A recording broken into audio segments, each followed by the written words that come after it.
Welcome into the Cougar Tailgate, where BYU fandom lives. Here's your host, Lauren McLean. How's it going, everybody? Lauren McLean here with Cleon Wald, and we're doing what we do best, talking all things BYU Cougars. Here's what we have coming up on the show today. BYU and Boise State face off for the 13th and possible final time in the foreseeable future after establishing an intense rivalry during the Cougars' independence era. We'll talk about why we think BYU and Bronco fans alike look forward to this game every year. Plus, Bronco Nation news owner and publisher BJ Rains joins us to discuss why he thinks the rivalry should continue and which P5 conference would be the ideal for Boise State to join. But first, do we dare go there, Cleon? Yes, we do. Okay, well, what are your takeaways from last week's BYU football 27-24 loss against ECU? I will just have one thought for you. Granted, it's kind of a rambling loss, but I'll just say this. I sat with some friends of mine in the stands for the second half of Friday night's game, and all I would say is disheartening. Fans that I was sitting by, they were so critical. And by the way, they have the right to say whatever they want. Are these the friends you went with? No. These are people that were sitting in the section that I was in. The friends that I went with, one of them just kept yelling, "I believe we're going to win this game," even as they were lining up for the game-winning kick. Love your hope, buddy. But these fans, much like my friend, but much like the other fans too, they like to overreact on many different things. You know, why didn't this fill in the blank happen? Yeah. Why aren't the coaches doing this? And most of it is targeted at the coaches. They don't target the players very much. Again, they have a right to say that. They're, as they're in there. I don't like it, and maybe I've been insulated because I've been sitting in press boxes for so long or other places, but it was just, I'll say it again, disheartening. Something needs to bring the two sides together, and what I'm talking about is the football team and the fans. I'm not sure a win over Boise State is going to cure everything. It might make it feel a little bit better, but I don't think it's going to cure everything. Many of the fans will support BYU no matter what, but it might be tough to get them back on board until the start of next season, because that's when hope springs eternal for all teams, is when the season starts. The rest of the football season is now what I think a tryout to see who will be on the team next year, excluding those who are going to graduate or who decide to move on. We'll see who wants to buy into Kalani's future, and there will be some change in the future. I think we know that. Your fans expect greatness every single year, and it's just not possible. Well, unless you're Alabama. But even Alabama, they've had down years too. Like this year is a slight down year for Alabama. Yeah. From where they've been previously. Wouldn't it be nice to have your down years, Still Alabama's in the top down years? 10. Yeah, exactly. And I pick on Alabama because they seem to be in the college football playoff or in the championship game every single season, or at least being talked about. Right. So, we're now in the wait till next year mode. And, changes, as I said, are going to come. And that will be not only maybe potentially with the team or the coaching staff or whatever, but it's going to be a change just going into the Big 12 next year. And it's just sad. There seems to be no hope right now. After 4 straight losses for the fans, maybe even for the team, it just seems like, what is it going to take for us to get out of this funk? And I just hope that they can find something in these last 3 games of the season where they can find a glimmer of hope, because right now, as I said, it just feels disheartening. You know what will mend the relationship between coaches and fans right now? Winning out. Cleon, winning out. I don't know if it's possible. I feel like I'm not saying it's a complete mend. I think it will help the relationship a little bit. I come into every game with hope of a favorable outcome. It's not just me wearing blue goggles. It's because I've seen strange things happen in college football. Each new game presents new opportunities. Sometimes guys rise to the occasion, including coaches and players. And I'm not saying that didn't happen to an extent. I think there was improvement from the Liberty to ECU game on all fronts. It seemed like there was a little more heart, at least from the defense, actually, and the offense as well, in that ECU game. BYU made a field goal, for heaven's sakes, Cleon. That is a leap in and of itself. Wow. It is. We got to see the positives, but I keep getting my heart broken. And hear me out here, okay? I'm like the girl who really, really likes a guy, but is trying to play hard to get because he keeps breaking her heart over and over again, but she keeps giving him chances because she hopes for a better outcome the next time they get back together. Sounds like a country song. She hopes for change, and I love country. So there you go. That's my relationship with BYU, which brings up my next point. Something needs to change. I know a lot of us pretend to know exactly what's going on with coaches and players during the game and during the week, but we really don't. And we have some ideas. We don't know the full extent. I don't agree with calling for Kalani's head. I think he's where he needs to be. One thing I loved about Lavelle Edwards when we did our show about him is he surrounded himself with really great coaches. They don't even really talk about the X's and O's with Lavelle. They talk about him being a people person, and I feel like that is one of Kalani's strengths. So where he had weaknesses, he hired someone who had that strength. I'm not here to call out coordinators. I have so much respect for those guys who give their blood, sweat, and tears to this game and take away time from their family. So in whatever form Kalani and Tom choose to decide is best, I'd like to see some change. But it's not going to happen until the end of the season. That's correct. So, yeah, let's hope there is some hope. Let's hope there is some hope. Let's hope there's some hope for those last 3 games and going into the offseason. I'm going to hold on to that. Luckily, BYU has 3 more chances to turn things around and become bowl eligible if they win 2 of the 3. But 6-2 Boise State on the Smurf turf is the first stop. This Boise-BYU State rivalry has produced consistently close games. Out of 12 matchups all time, 3 games have come down to just 1 single point, and 6 games have been less than a 10-point difference. Cleon, why do you think this yearly matchup means so much to BYU and Boise State fans? I think it's because of proximity. I think it's because they have good games. I don't know why, but I just love Boise State. I love their story. I love that they went from FCS to FBS to BCS Busters. They're from Idaho. I like to prop up the West. And, it's a smaller state, too, when it comes to population. I mean, they're the antithesis of warm weather places that should have good football programs. Yes, I'm looking at you, UNLV. I always think, why don't you have a better football program than what you do? This is a smaller area, a cold weather climate, and they continue to have success. And that's what I like about Boise State. And that's what I like about this game. I root for teams like Boise State, and I'm like, man, if I'm a BYU fan, I'm glad I get to play these games because they're good teams and they're scrappy teams, and they make you better. There's like a bunch of farm boys coming together to play football. That's what you think of. I don't know if that's actually what, but I just feel like they have grit, they have heart, and they outwork a lot of the teams and outsmart a lot of the teams. The coaching has been phenomenal for Boise State.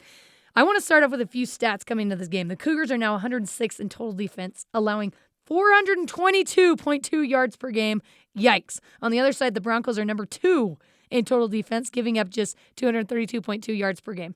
BSU's starting QB, Taylon Green, is a 6'6", 220-pound redshirt freshman from Louisville, Texas. He completed 24 of 30 passes for 305 yards and 2 TDs against Colorado State last week. He also ran for 13 yards. Cleon, how about that? Kalani said a bunch of guys are injured on BYU's side. BYU has only won 1 time ever at Albertson Stadium on the blue turf against the Broncos. This all sounds like a recipe for disaster for the BYU Cougars. Exactly. But the thing is, like other rivalries, anything can happen in this game. And I feel like it has year in and year out with Boise State. That's how it's historically been. It's produced some incredible memories for coaches, players, and fans on both sides. And that's what makes this game mean more to BYU fans and to Boise State fans. There's some healthy trash talk among fans that makes it fun. There's crossover with players from the LDS faith that have heard of each other or played against each other at some point, or played together even. I would love to see BSU join a P5 conference. As far as their athletics go, they deserve it. They've been fantastic over the last couple of decades, and I'm sad to see this annual matchup come to an end. Me too. Do you think BYU fans like this game? I think this is my opinion. I think it's a love-hate relationship. BYU loves to have a familiar foe who's good, but I don't think they like losing to that foe. Familiarity breeds contempt. These 2 teams have played every year since 2012. Boise's gone 6-4 in those games. Proximity, both in the Intermountain region. You have a lot of Boise people who probably come down here and they're fans, and you have probably a lot of BYU fans who love it up in the Idaho area. So there's that too. I've been out of the fan thing for mixed, kind of like what I talked about earlier, sitting in the stands and being despondent. I don't get the contempt because I know there is some contempt. In fact, one of our assistant producers here, his name's Thomas, he said he went up to a BYU Boise game up in Boise. He says, those fans weren't very nice. And here's what I would say to that. I remember going to the University of Oregon BYU game back in the 90s, and those fans weren't very nice. Yeah. But now that I'm kind of a little bit more educated, there are a lot of places where you go where the fans aren't very nice. So I guess for me, I just look at the whole thing, and they're going to have bad fans. Every place has bad fans.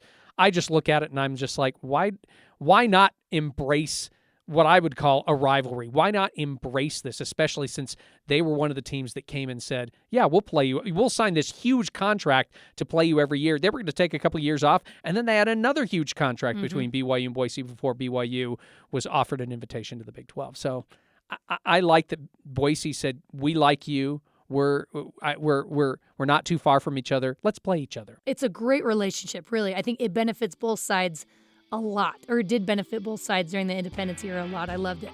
Coming up, let's hear from Boise State's side. We're going to talk to BJ Rains, the owner, publisher, and beat writer for Bronco Nation News. Don't go anywhere. This is Cougar Tailgate.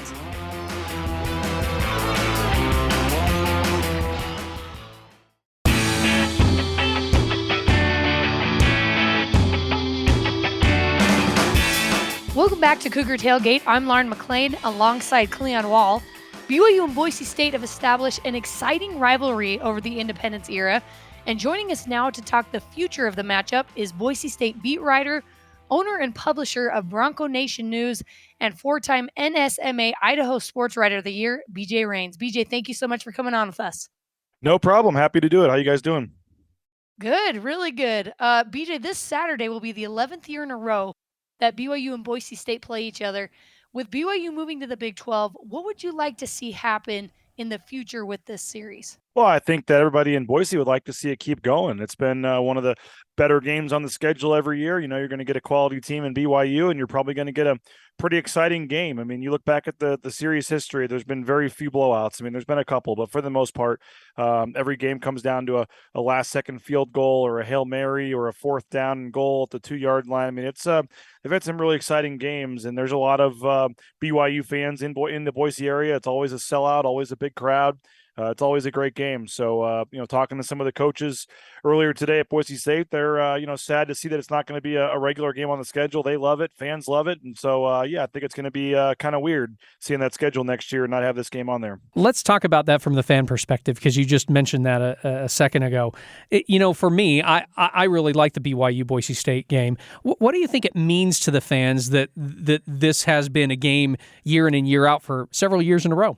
Oh, it's been huge. And like I said, it's not just that, it's the fact that the games have been so close. There's been so many games down to the wire. I mean, I remember Zach Wilson getting tackled, at the 3-yard line or whatever in Boise, and they lost that one, and then a field goal attempt blocked. And then everybody remembers even, back in 2015, I guess it was, the Mangum Miracle where BYU won on the last second, Hail Mary there. I mean, there's just been so many close games. And the one a couple of years ago where BYU beat Boise State when they were undefeated, I think. I mean, it's just a great game. Every game's good and fun, and it's a great game. And like I said, you got a lot of BYU fans in Boise. It's only 6 hours drive, so it's a lot of fans from Boise will go down to Provo when they play down there. And in the Mountain West, Boise State plays, a lot of winnable games, the New Mexicos and Nevadas and Colorado States of the world. So it's always fun to have that big BYU game on the schedule. And it's usually a big time, Thursday, Friday, Saturday night game. So it's, it's disappointing. This will be the last year, but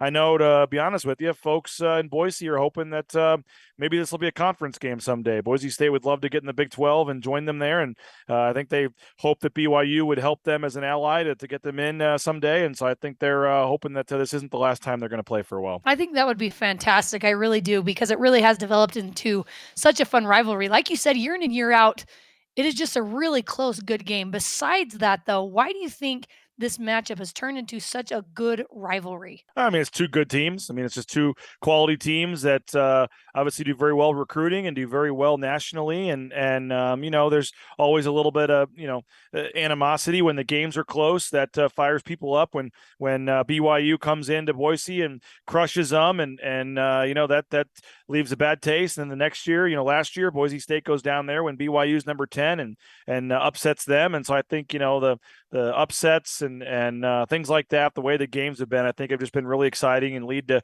trash talking amongst the fan bases and things like that going back and forth. It's an exciting game every year. And it's just become it's not like some, rivalry like Oklahoma and Texas or something that have played since the 1800s. I mean, they've only played 12 times, and it's been, in the last, a lot of recently here. So it's not a long-standing rivalry, but it's certainly become in the last decade, one of the bigger games on the schedule for Boise State, and I think for BYU too. And so, sad to see it go, but like I said, I think they'll find a way somehow, whether it's in the same conference or whether they get something back on the books down the line. I think they'll play at some point, but the fact that you don't know when that'll be makes Saturday exciting, that it could be the last one for a while. How do you think all the conference realignment throughout college football has affected Boise State? I mean, they're certainly trying. They want to be in that. They want to be in that conversation. They'd love to get in the Big 12 or potentially even the Pac-12. So, they applied, 5-6 years ago, and when the Big 12 took applications, they were one of the teams that applied. And I know in this last round, they'd like to be included as well. And they're doing a lot of things to try to get themselves in position for that. They announced a $300+ million facility upgrades to football stadium and the basketball arena, and building a new volleyball arena and things like that. So they have announced those plans within the last year, and they're raising fundraising, to levels they never have. So they're trying to do what they can behind the scenes to show that they're willing, ready for that. They're in the midst of putting in a brand new scoreboard right now that won't be ready for Saturday, unfortunately, but they're putting in a brand new scoreboard, which will be the biggest one by far in the Mountain West, in the south end zone. So they're doing what they can behind the table to show the Power 5 leagues if they're ready for that, and they're waiting for that opportunity, and they hope it comes here if there's another round of realignment. And there's some feeling if Texas and Oklahoma leave, maybe the Big 12 would want to stay, at the 14 or whatever it will be, and maybe look to add like a Boise State and a Memphis or something. So Boise State's holding out hope that who knows, maybe they'd get that shot someday, and they're doing what they can. But obviously it starts, or I guess it doesn't start with it, but I mean, winning does matter. And so they got to take care of business on the field as well and continue to play well and see what happens here. From your perspective, would you say the fans are more worried about their future place in college football with all this realignment, or are they more excited about the potential of joining a bigger conference? Oh, I think they're both. I would definitely think they're worried. I definitely don't think they want to get left out, because a lot of people feel if there's one more big round that could be it for a while, and Boise State really wants to be included in that. And so I think fans think they could compete in that level. They've seen TCU do it. They've seen Utah do it. They've seen these teams that way they competed against go to the power conferences and do well, and they feel like that they can do that too. And so I think there are a lot of nervous fans that said if it doesn't happen here in the next round, it may not ever happen. So what they don't want to happen is obviously the top leagues to pull away and make their own league, or they all go to 16 and kind of break away from the group of 5 teams. So they don't want to be left out there. And they feel their track record speaks for itself. They've been a little down the last couple of years in terms of what they're used to, competing in Fiesta Bowls and things like that. But I think that they're, cautiously, nervously, optimistic, I guess, that they feel that they're going to end up in a good spot, but they're nervous about it because if it doesn't happen now, it may not happen for a while, if ever. Which P5 conference do you think fits Boise the best? I mean, I personally would say the Big 12, not just because BYU's headed there, but I just think that there are some things there that kind of are built in that they would fit well in the Big 12. What do you think? Yeah, I mean, from like a travel standpoint and just a pure regional standpoint, I think the Pac-12 would be better for them because obviously it'd be shorter travel and more teams on the West Coast and things like that. I mean, I don't know if it makes a ton of sense for them to be playing like a conference soccer game, against Central Florida. But I mean, it doesn't make much sense for BYU either from that standpoint. So I'd go to West Virginia to play a volleyball game or something. So it is what it is. And now that it's all become with charter flights and things, it's not quite as bad. But I think that you're right. I mean, I think they probably would prefer to get in the Big 12. I think they feel like the Big 12 values and things and university sizes and academics and stuff, they're more on par with a lot of those teams. The travel is not obviously ideal. But I think the fact that they could potentially become a travel partner with BYU for some visiting teams would make make them appealing a little bit. And then, the fact that the Big 12 is trying to get out into the time zones, further west. They'd like to get into the Pacific one. But if they had another mountain time zone team in Boise State, they could do some things with TV broadcasts and things like that. So I think they would prefer Big 12, even though it doesn't set up as nice for the travel for the other sports. I agree with you. They kind of fit that profile a little better, and that's probably the one that they would push for. But like I said, at this point, if they get it's not like they're going to turn down a Pac-12 offer if they get one. So they're just trying to position themselves the best they can, however that is. The Broncos now are 6-2 and just coming off a beating of Colorado State 49-10. You're first in the Mountain West Conference. BYU is coming off a 4-game losing streak. What are your expectations for this game? Yeah, I mean, on paper, you'd say two teams are kind of going in opposite directions here, but you hear Boise State's coaches talk, and you would think BYU is ranked number 1 in the country.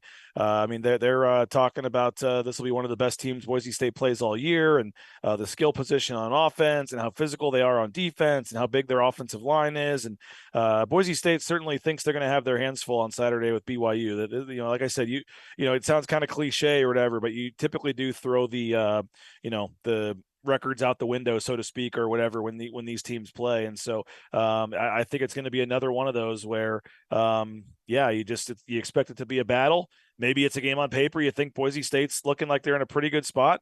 But everybody knows that's not the case. It's history, shows that this is going to be a close game down to the wire probably. And I'm sure BYU is pretty mad about last year when Boise State came in there and beat them, pretty handily. And the last time they played on the blue, during COVID, Boise State got handed pretty easily by, BYU blowing them out. So, I mean, I think there's reasons on both sides why it should be a motivating factor for both teams, and BYU wanting to get to a bowl game and a lot of things on the line. So, I think it's going to be a big game and going to be a record crowd probably. I think it's going to be like I said, a very exciting game, knowing it might be the last one for a while. So I would fully expect this to be like a record crowd for the stadium and have it be an electric atmosphere and be a pretty good game. We're talking to Boise State beat writer and owner and publisher of Bronco Nation News, BJ Rains. BJ, thank you so much for taking the time with us, and we'll see how the game goes on Saturday. Appreciate you guys having me on. Thanks so much, BJ.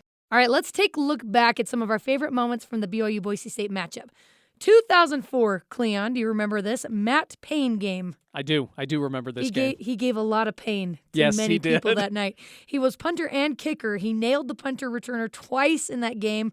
Just knocked him over with his shoulder. That guy was a big guy. Do any of you guys listening? I don't know if you remember Matt Payne. Look the guy up.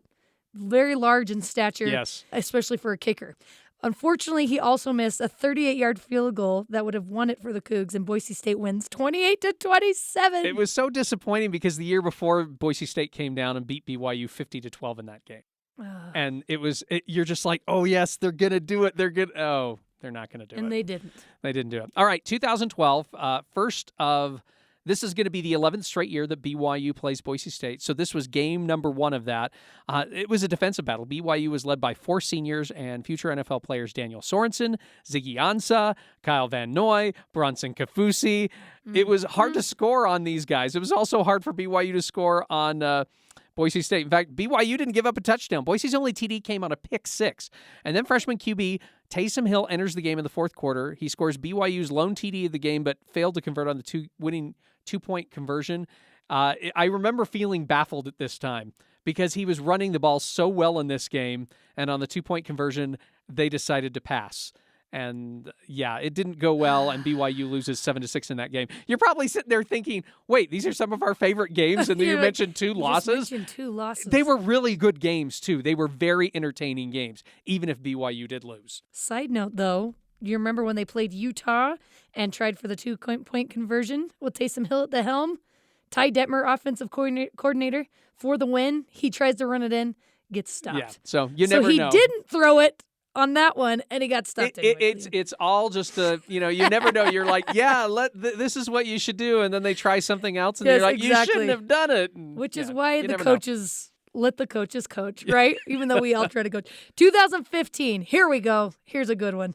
The week after beating Nebraska with a Hail Mary, we all remember the Mangum Miracle Part 2. 4th and 7, the freshman quarterback against the top 20 defense. The game rides on this play. On the move, downfield, lobs it to the end zone. Touchdown! He's done it again! Just got the chills.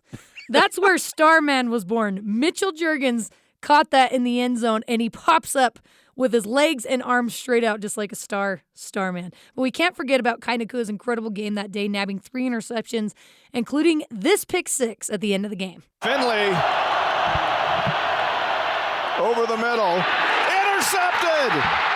It's a hat trick for Nakua. And he's not done. Touchdown! Can you believe it? Listen to that crowd. I was on the sideline for that game, Cleon. I was sidelining.